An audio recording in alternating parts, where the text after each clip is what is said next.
સૌપ્રથમ અહીં સબસ્ક્રાઇબ પર ક્લિક કરો, બાજુમાં આવતા બેલ જેવી નિશાની પર ક્લિક કરો। એજ્યુસફર ચેનલના તમામ વિડીયોના અપડેટ્સ આપના ફોનમાં મળતા રહેશે।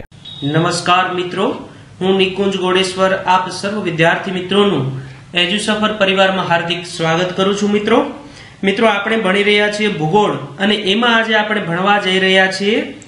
તો આજનો આપણો જે મુદ્દો છે એનું નામ છે સૌર પરિવાર અથવા સૂર્યમંડળ અને એનો આ ત્રીજો લેક્ચર છે પાર્ટ 3, જેમાં આપણે આજે બીજા 6 ગ્રહો વિશે અભ્યાસ કરવાના છીએ અને આજે આપણે ત્રીજા લેક્ચરમાં મંગળ, ગુરુ, શનિ, યુરેનસ અને નેપ્ચ્યુન વિશે અભ્યાસ કરવાના છીએ અને પ્લુટોને ગ્રહ તરીકે નાબૂદ કરવામાં આવ્યો અથવા ગ્રહ તરીકે ગણવામાં આવતો નથી એની પણ આ લેક્ચરમાં આપણે ચર્ચા કરવાના છીએ। તો એમાં પહેલો આજો આપણો ગ્રહ જે ભણવાના છીએ એ છે મંગળ, જેને ઇંગ્લિશમાં કહેવાય છે માર્સ। જો અહીંયા મેં લખેલું છે, ફિગર આપેલી છે અહીંયા આકૃતિ, એમાં તમે જોઈ શકો છો એકદમ લાલ કલરનો આ ગ્રહ દેખાય છે। તો મંગળ વિશે જે આપણી પાસે માહિતી છે એની આજે આપણે ચર્ચા કરીએ। મંગળ ગ્રહની સપાટી લાલ હોવાથી મંગળ ગ્રહને લાલ ગ્રહ તરીકે પણ ઓળખવામાં આવે છે। લાલ ગ્રહ આ ખાસ યાદ રાખજો, કારણ કે એક્ઝામમાં એવો જ પ્રશ્ન પૂછાશે જેની ખાસ વિશિષ્ટતા હોય।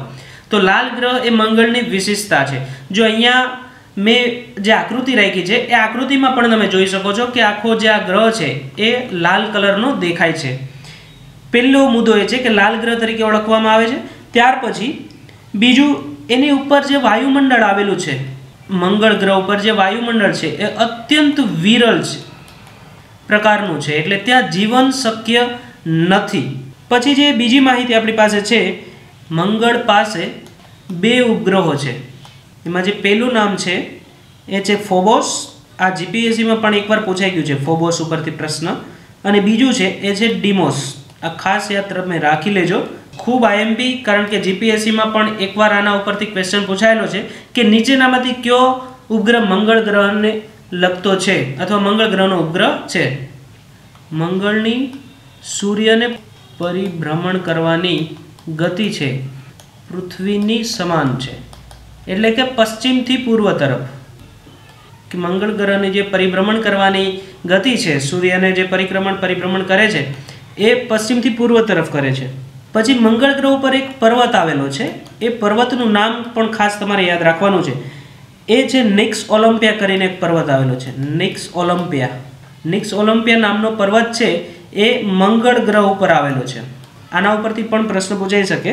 માર્સ મિશન ભારત સરકાર દ્વારા મોકલવામાં આવ્યું હતું, જે ખૂબ સફળ થયું અને આપણે દુનિયાના 6 એવા દેશ છે, માત્ર 6, જેમાં ભારતનો સમાવેશ થયો જેમણે માર્સ મિશન મોકલ્યું હોય, એટલે આપણા માટે એક ગર્વની વાત છે।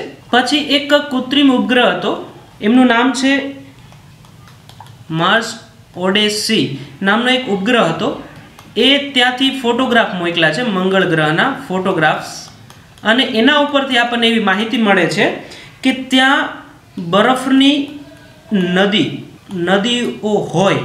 એના ફોટોગ્રાફમાં વૈજ્ઞાનિકોને એવું માહિતી મળી છે કે ત્યાં બરફની નદીઓ હતી ભૂતકાળમાં।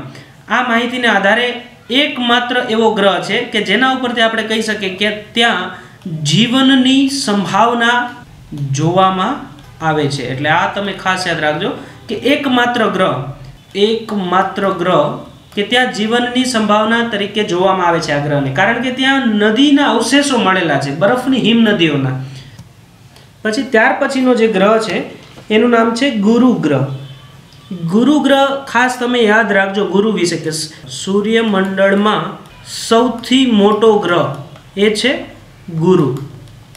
સૂર્યની પ્રદક્ષિણા કરવા માટે ગુરુ ગ્રહને 11 વર્ષ કરતાં વધારે સમય લાગે છે, એટલે આ પણ તમે યાદ રાખજો કે ગુરુ છે એને સૂર્યની પ્રદક્ષિણા કરવા કરતાં 11 કરતાં વધારે વર્ષો લાગે છે। પછી ગુરુ જે ગ્રહ છે એમની પાસે 63 ઉપગ્રહો છે, 63 ઉપગ્રહો છે ગુરુ પાસે।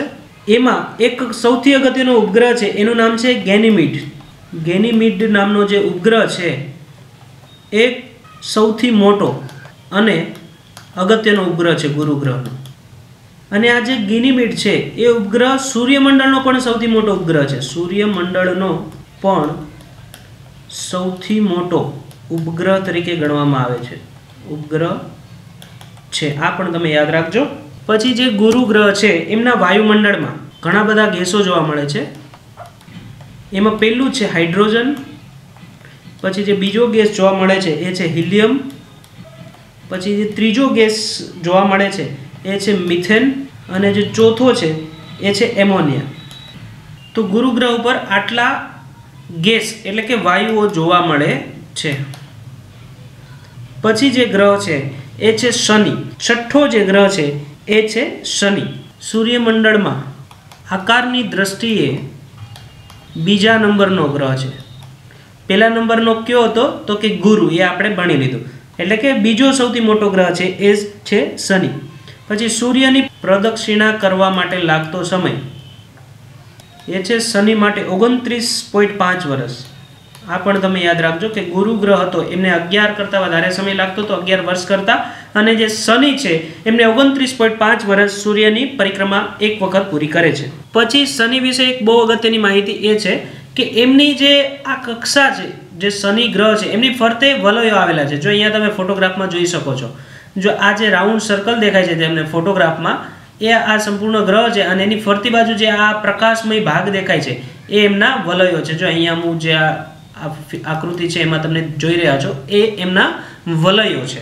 તો એ પણ એની ખૂબ અગત્યની માહિતી છે કે એકમાત્ર ગ્રહ ઉપર 7 જેટલા વલયો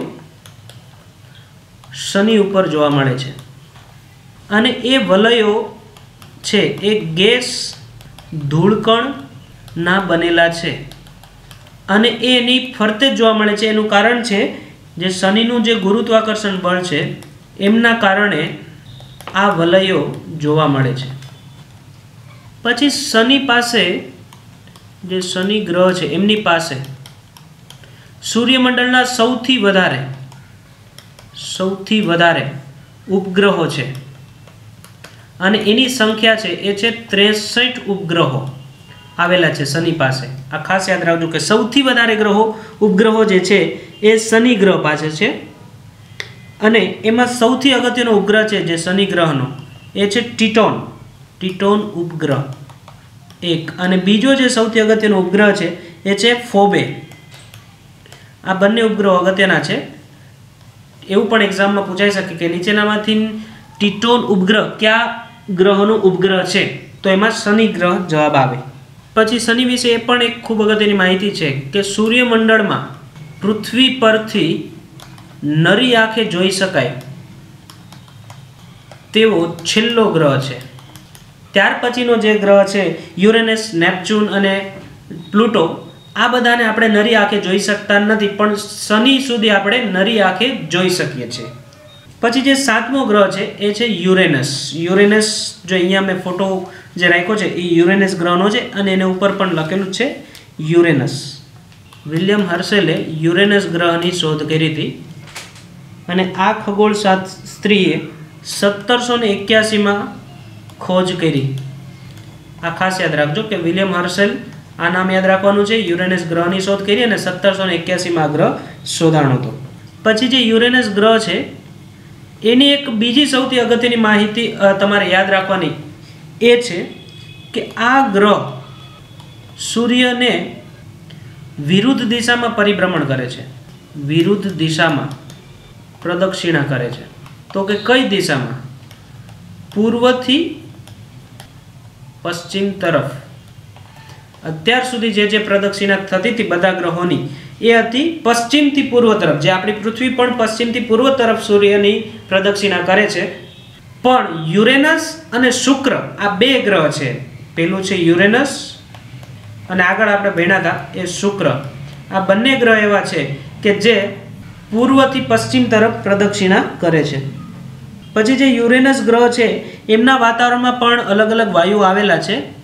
વાતાવરણના વાયુઓ એમાં પણ આપણે લિસ્ટ બનાવીને યાદ રાખી લઈએ કે હાઇડ્રોજન,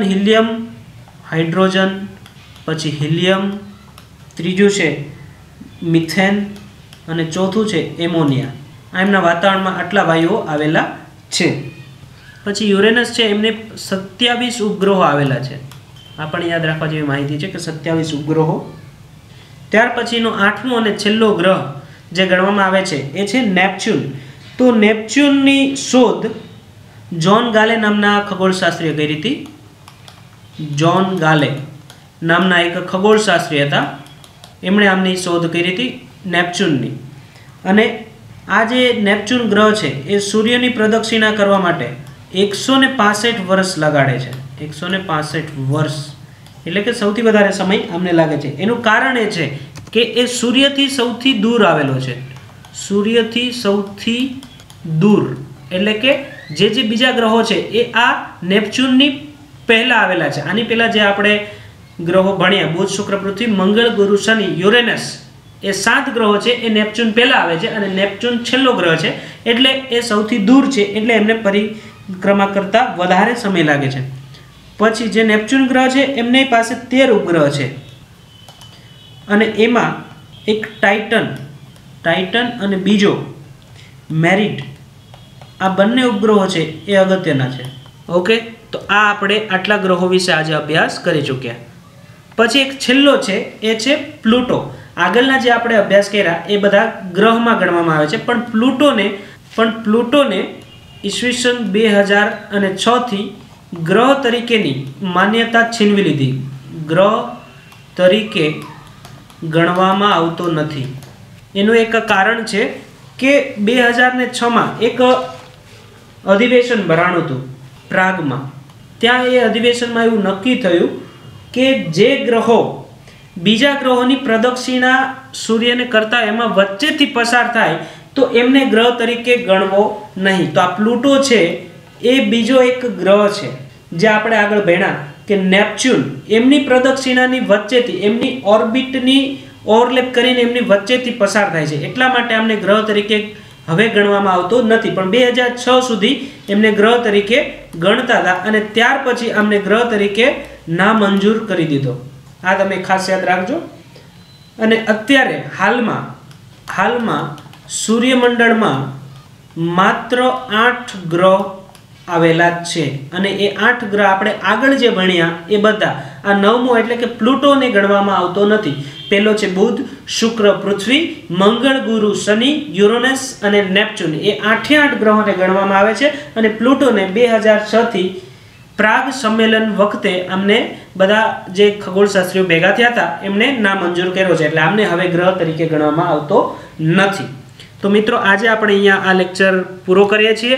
આજે આપણે જે ગ્રહો ભણ્યા એના ખૂબ અગત્યના જે પ્રશ્નો પૂછાઈ શકે એવા 4-5 પ્રશ્નોનું હું તમને લિસ્ટ આપી દઉં, જેથી કરીને તમે, તો પહેલો પ્રશ્ન તો એવો પૂછી શકે આજે આપણે જે ભણ્યા એમાંથી કે સૌથી મોટો ગ્રહ કયો છે?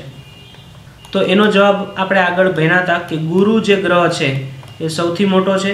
ત્યાર પછી શનિ જે ગ્રહ છે એના ઉપરથી પ્રશ્ન પૂછાઈ શકે કે નીચેનામાંથી કયા ગ્રહને વલયો આવેલા છે? તો એમાં શનિ જવાબ આવે અને એમની પાસે 7 વલયો આવેલા છે જે ગેસ પુંજના બનેલા છે.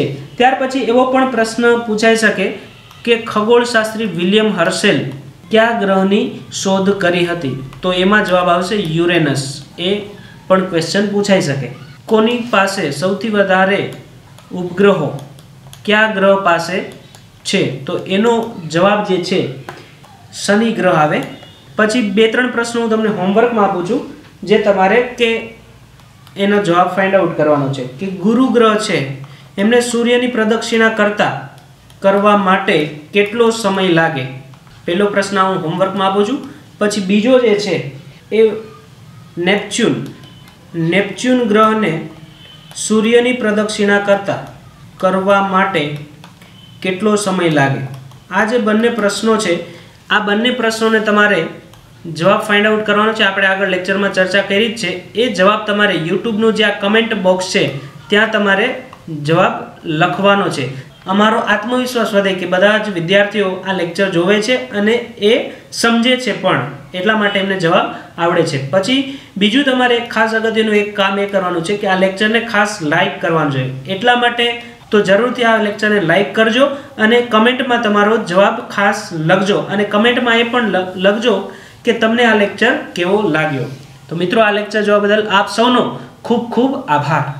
મિત્રો jobs, GK, current affair, education ન્યૂઝના તમામ અપડેટ મેળવવા માટે આપ પ્લે સ્ટોર ખોલો, પ્લે સ્ટોરમાં જઈ સર્ચ બોક્સમાં EDUSAFAR લખી સર્ચ કરો. પહેલી જ એપ્લિકેશન આવશે એને આપ ઇન્સ્ટોલ કરો.